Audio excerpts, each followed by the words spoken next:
This tutorial is on web conference and vocal phone conference as well. To set up a conference, the first thing you gotta do is click on the PBX button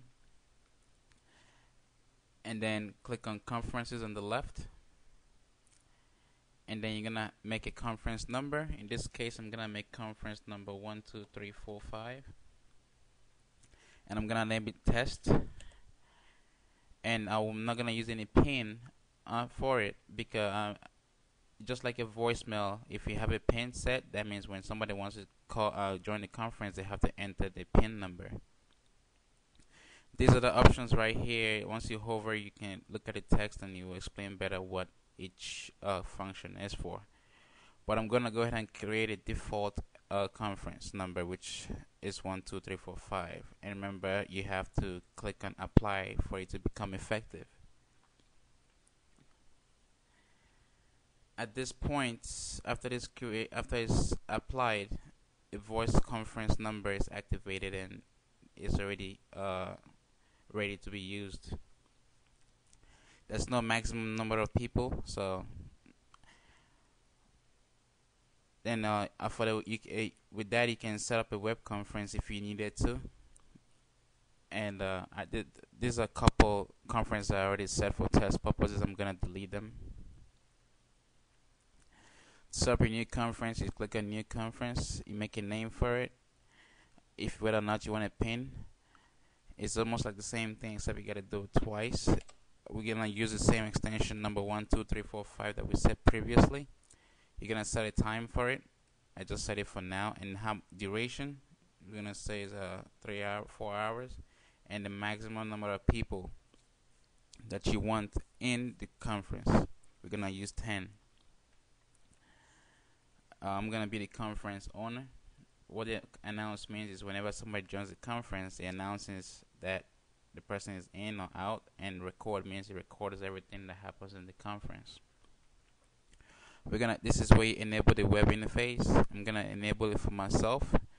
Actually, me being the coordinator, so my email address, and I'm gonna invite Matt, and that's his email address, and click on add guest to add him. Once you're done, you just click save. Once you click save, it shows you the link, but this is for the link you're gonna see as a creator. As somebody that has been invited, you're gonna get an email like I just did, which is gonna show up as an invitation, conference invitation, and it's gonna give you the link again like the last one, and it's gonna show you your password. So I'm gonna copy this password, which I'm gonna use to enter the conference room, the web conference. Well, I have already done it before, so actually let me just log out and show you what it looks like when you want to join.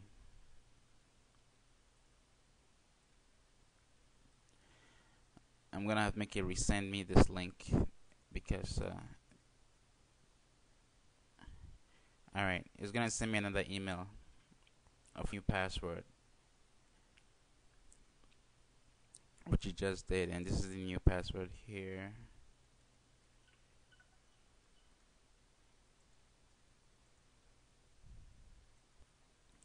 I'm gonna click on the link again,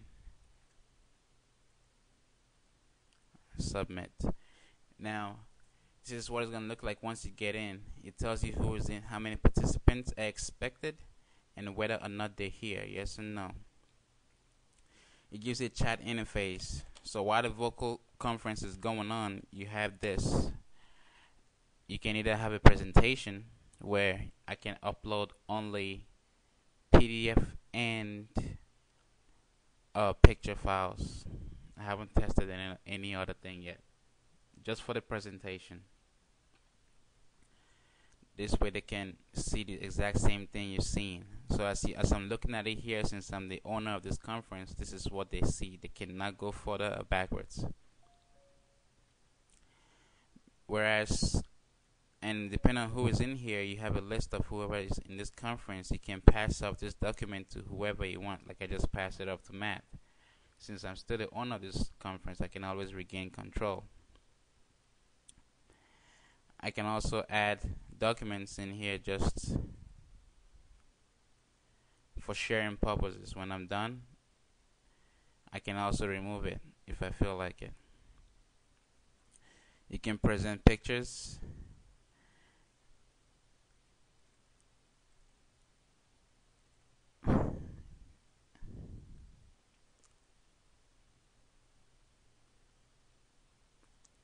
Just gonna.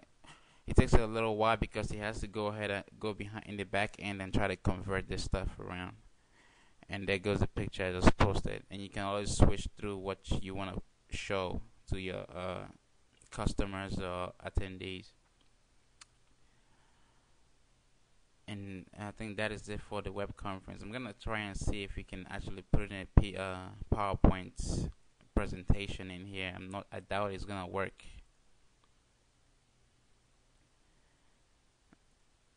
I have to find the PowerPoint presentation. I don't think I have any.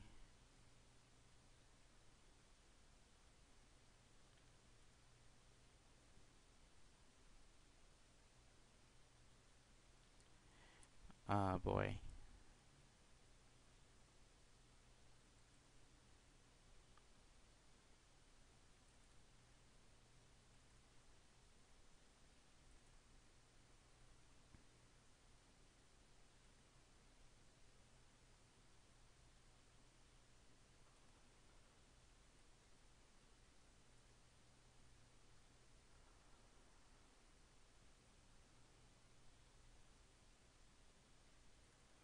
I do not seem to have any of those. Let me see if I can actually put in an Excel document here. I don't think it's gonna work, but we can always try.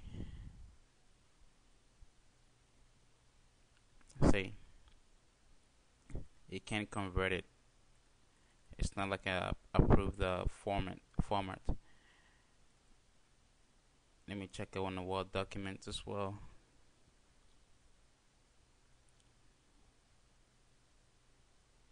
Well, it does convert Word documents into a PDF format. I'm gonna try the Excel document again. Sometimes it comes up with errors and stuff.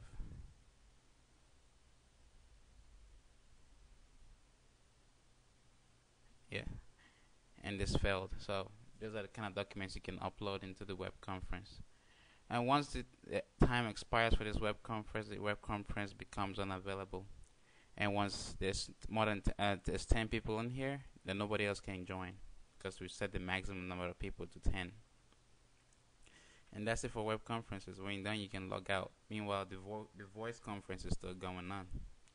And once you're done with the voice conference, you can always go back and terminate that conference. And I'll show you how to.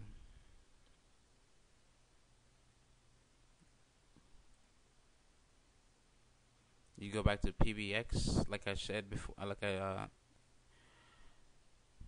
just the same way that I set it up. You just go back the same way to terminate it, waiting for it to load. Go back to PBX. You see the extension on the right side. Click on the extension, and right up here you have delete conference. And conferences the conference will still work until you click the apply configurations, and that will disable the conference, and everything will disconnect.